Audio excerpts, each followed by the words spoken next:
If I can make this work. Okay, I think it's recording. So, all right. So Reina, thank you so much for being on with me today. I know we were going to talk about some of your favorite books when doing art therapy and working with kids. Yeah. So we had a favorite book in common that we'll start with called The Invisible String. Can you just tell us Yes. a little bit about why you love that book, sort of where it fits into your work, and maybe a little bit about what's fun with it? Sure. Thank you so much for having me, Lisa. I'm excited to talk about this book. It's a beautiful book. It's really sweetly written in that it's talking about the invisible connection that we have to those we love, no matter how far away they are from us. In particular for young children as they just start off with school and they're away from their parent, um, there can be that missing connection, um, and sometimes it can be stressful to be around a parent when you can't see them if you've been with them for however many years before going to school. So that could be a stressor, that transition into kindergarten and being away from mom for the first time, and a lot of insecurities come up. Or it could relate to loss, Right. the loss of a loved one. And I've used the book to talk about the loss of a loved one and the loss of pets, actually, where we were able to generalize the story around that loss too. Um, so, yeah, and then the illustrations in the book are also really beautiful, and the kids really respond to them positively as well. Absolutely. And I think, I've used it, I know the exact same way you're talking about separation in general, separation from school, Mm, separation, like there's been a change in my family, yeah. and now I'm over here for a week, over here for a week, and this is different for me, as well Yes. as well as the loss, obviously, if someone has passed away. Um, I find that, the kids really do connect with it. And then I know as an art therapist, the invisible string lends itself really easily to making little string type things. Tell us a little bit about how you use it.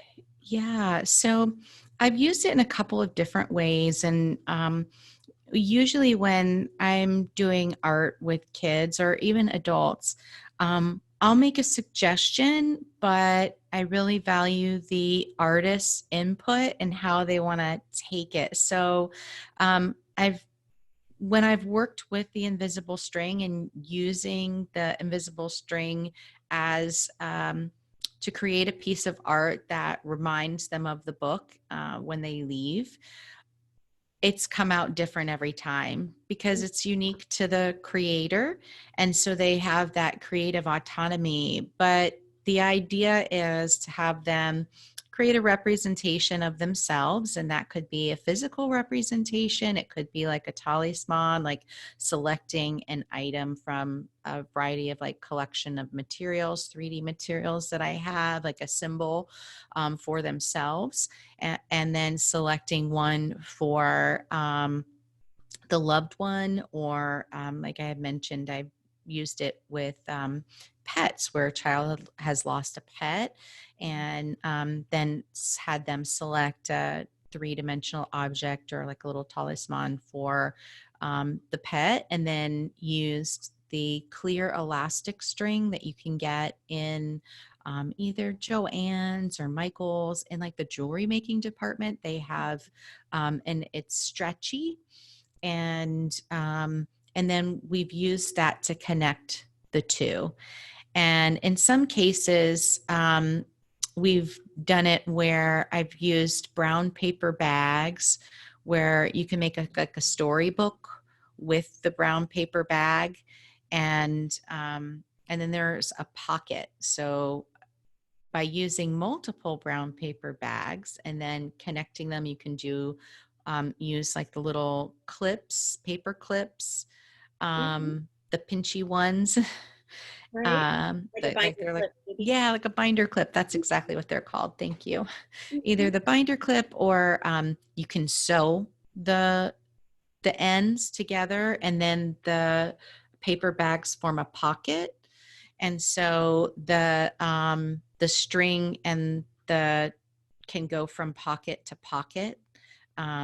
So it could be that they're connected to multiple people, or loved ones, animals, what have you, and and they can keep it hidden in the pocket and then pull it out to remind them that they're there. And so using that same kind of um, symbology that's expressed in the book, where no matter where we are, our hearts are always connected with this invisible string um, that we can access whenever we need it. Right. Um, Yeah, I've had kids really respond well to the book. Um, and, my art is not as lovely. I know it's yours.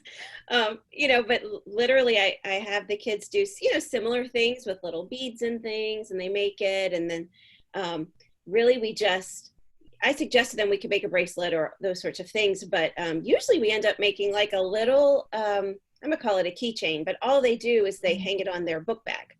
mm-hmm. They have their book bag with them all the time, and they seem to respond well to that. So whether they're at school, they're bringing it to moms, they're bringing it to dads, it's Yep. with them all the time. And they report back that, they seem excited about it. So Yeah. And I think too, like once they integrate the concept and it becomes like just a natural construct to their reality, then they don't necessarily need that transitional object anymore to remind them that this exists for themselves. right. Right? Because the little artwork or the keychain or the little book that you make, whatever it it may be, when they take that with them, that's their like little transitional object. They can go and check in with it as they need to remind themselves like, yep, they're with me, I'm okay, we're connected. And then once they integrate that, then they no longer need to reference the transitional object. It becomes part of their reality. Right, exactly. All right, perfect. I'm gonna pause for 1 second because my dog is whining. Oh, Just gonna pull yeah. it out. All right, so we're gonna cut this part out. If I don't stop, she will start scratching on the door. So I was like, this is a perfect time to take a pause. Anyway, okay. All right. All right. So, and then I know you brought some other books actually that I'm so excited to hear about. And these are some of your favorites. Like, Yes. puppies and cats and pets and things like that. Those are our favorites. So tell us about the first one with the puppy. Yeah. So I was introduced to this series by another therapist whose practice I used to work in.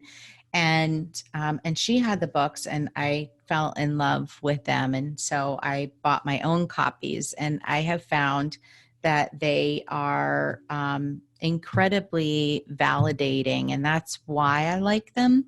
And so they're both by the author Kathy Hootman. And one of the books is called All Dogs Have ADHD.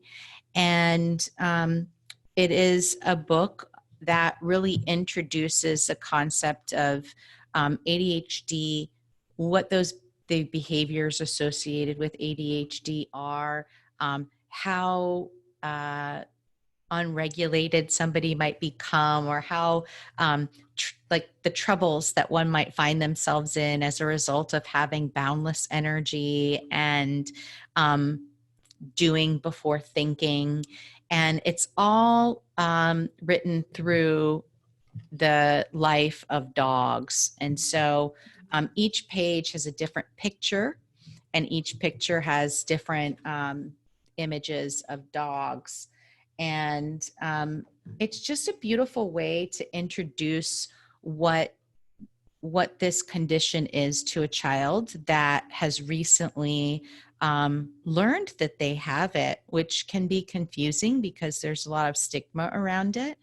And in my experience in working with kids with ADHD, one of the main issues is this sense of like feeling ashamed that there's something quote unquote wrong with them, or that they're bad Yeah. because of it, and which is not true at all. And that's one of the reasons I really love this book, is because it talks about the symptoms, but it also talks about all the wonderful qualities that that somebody with ADHD might possess. And Right. um, and it's written through the life of dogs, and how, yes, they can be mischievous and they get into trouble, and they can get so energized and destroy things without even realizing that they've done something wrong, Yeah. right? But at the end of the day, they still want to please, and they want to give and show love. And so, Yeah, and I yeah. think the book would be wonderful, like a bonding experience for parent and child.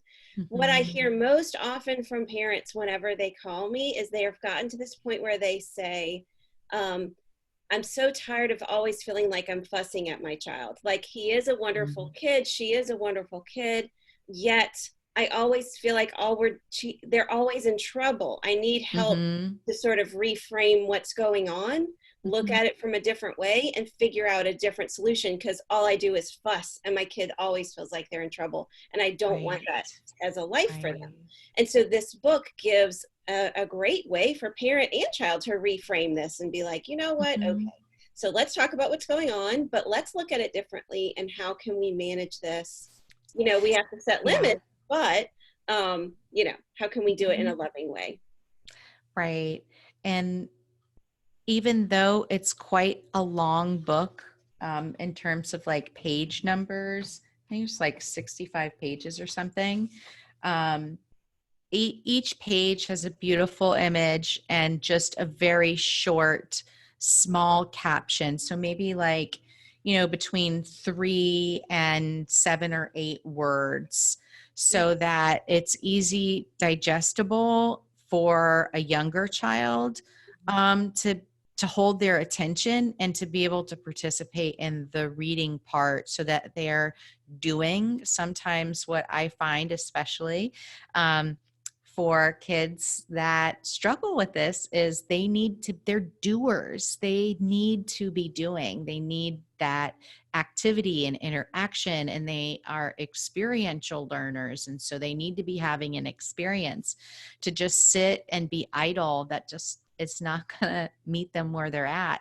So I love the book too for that reason. It really holds their attention, and allows them to participate, and then we can have a conversation about the different things that they notice about themselves being reflected in the book. Yeah. And then there's another book you said by the same Mhm. author, and Yeah. but with a bit of a different view, a little different thing. So tell us about that Yes. So this one is called All Cats Have Asperger's Syndrome. And the format of the book is very much the same. It's just that we're talking about cats. And I know we don't, in the field, we don't use that term anymore. Everything is now kind of categorized under autism, or an autism related um, condition. But it's still so relatable, for kids that have received that diagnosis, and they're trying to understand and make sense of themselves in a world with lots of neurotypical people around them. one. And so, again, this helps them to see themselves through the eyes of a cat. Um, and it talks about how cats, look at the world through a unique lens, and how, they're independent, and sometimes they don't want to be touched, other times they do. And it's able to present, again, a lot of complex behaviors or symptoms or characteristics and experiences one might have if they have been given the diagnosis of autism. Um, and even down to like the sensory awareness, like the hyper sensitivity to certain things or hyposensitivity to certain things. And again, they can integrate all of the other positive things about themselves. Um, it talks about how the curiosity, the natural curiosity of cats Mhm. and how smart they are, and all different kinds of positive aspects too. And I Right. like that integration that, yes, no matter what the situation is and no matter what the condition is that a child may be experiencing, we can always find a way to frame it in a positive aspect, in a positive light, and help them to integrate that into their self identity so that they can move through the world saying, yes, I have this, and I can still be successful. I am still a whole person. This doesn't define me. It's just part of who I am and what makes me unique. Exactly. I love that. Um, Yeah. and then the last, I know, books you were going to share with us, it's kind of, I guess we would say, a series. And these are oldies but goodies. These books, at least the first one I know, has been around for Yes. at least, I don't know, at least a decade, probably more. I have it with me and I'll look up the publishing date. Um, I think the first publication looks like 1996. Okay. So it has been around quite a while. I learned about it when I was in graduate school, Mhm. and the book is called "When Dinosaurs Divorce." No, Dinosaurs Divorce: A Guide for Changing Families. Or Mhm. maybe that one was written earlier. That one's 1986. I was looking at the other version, which is When Dinosaurs Die. So I have three in this series. They're called Dino Tales, Life Guides for Families, and they cover different topics. And so I have The Dinosaurs Divorce, A Guide for Changing Families, When Dinosaurs Die, A Guide to Understanding Death, and How to Be a Friend, A Guide to Making friends and keeping them. And they're by Lori Krasny Brown and Mark Brown, the three of them. Mhm. And what I really love about the series of books is they're written in comic strip form. And so you have lots of visual imagery. And what's really great about the visual imagery here is even if you read this book with a child more than one time, there's so many different details in the artistry and illustrations that you see something else that you didn't notice the first time.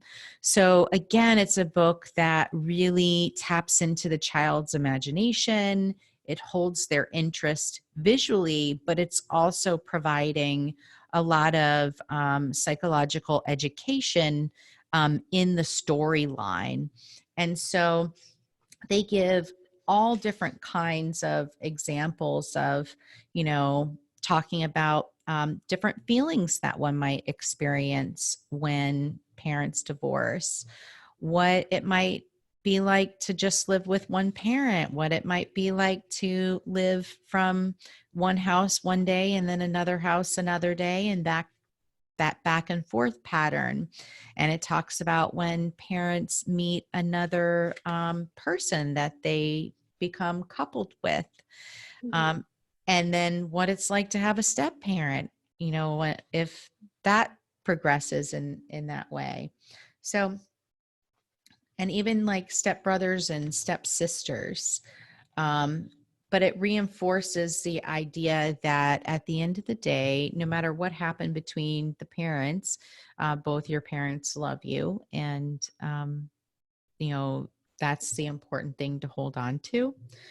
But I love the book because of the comic book illustrations and how they just make it really easy to talk about something that is hard to talk about for kids. And it's hard sometimes for them to even come up with the questions about it, you know, even though they're curious, they just don't have the words for it. Yeah. And so sometimes I notice, like, if I find that the child doesn't quite have the words, I could literally just ask them about the characters in the book.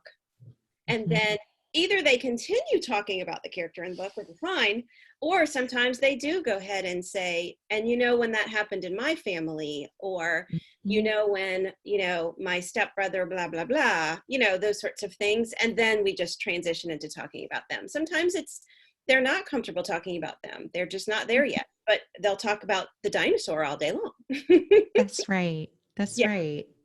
Yeah. It gives them some safety and space to talk about their experience, but also to have that emotional distance at the same time, Right. which That's, is really cool. yeah. And like I said, the kids really seem to love it. I have had a number of kids um, over the years where they'll say, can we read that dinosaur book again? Hmm.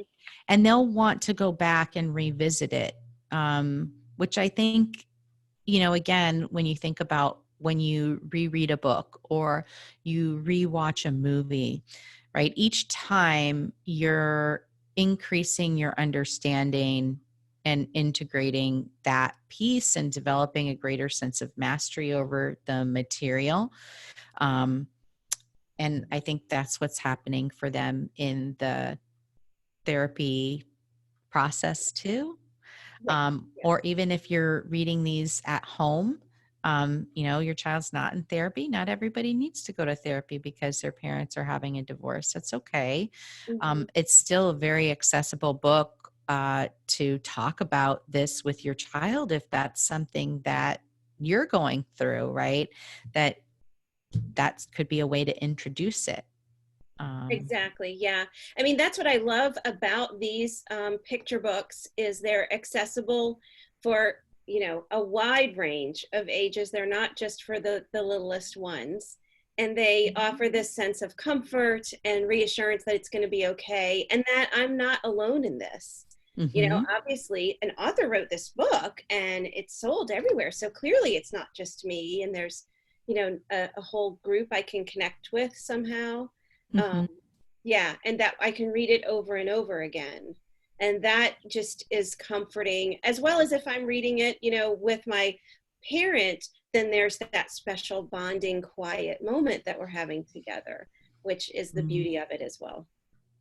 Right. And then that opens up an opportunity for really meaningful conversation to happen between parent and child.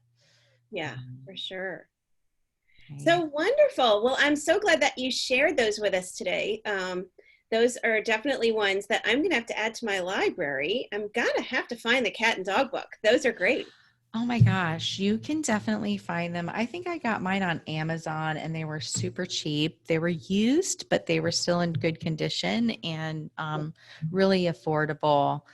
And I would say the same for a parent at home if they were interested in obtaining one of those books. And even the dinosaur books, those are also easy to find. And usually, like if you can't find them, I would say check your local library. I have seen the Dino Tales in my county's library Right. system too, where kids have checked them out after Mhm. reading them in the office. Yeah. Um, Yeah, very good. So tell us a little bit about if somebody wanted to check in with you, reach out to you, how can people reach you? Sure. They can reach me two different ways. One, they can go to my practice website, which is www.floridaarttherapyservices.com. And you could email me at Reina, Reina, at floridaarttherapyservices.com. Or they could head over to my other business website, which is www.creativeclinicianscorner.com, and they can shoot an email through the contact me form there, and that resource is more for therapists that are looking for some guidance and support in adding creativity and growing a creative therapy practice. So Perfect. Wonderful. Well, thank you yeah. so much for being with me today. And I know this is going to be a huge help to lots of people. Thank you so much for having me. I really appreciate it and enjoyed talking with you about the books that I use all the time. Perfect. Okay.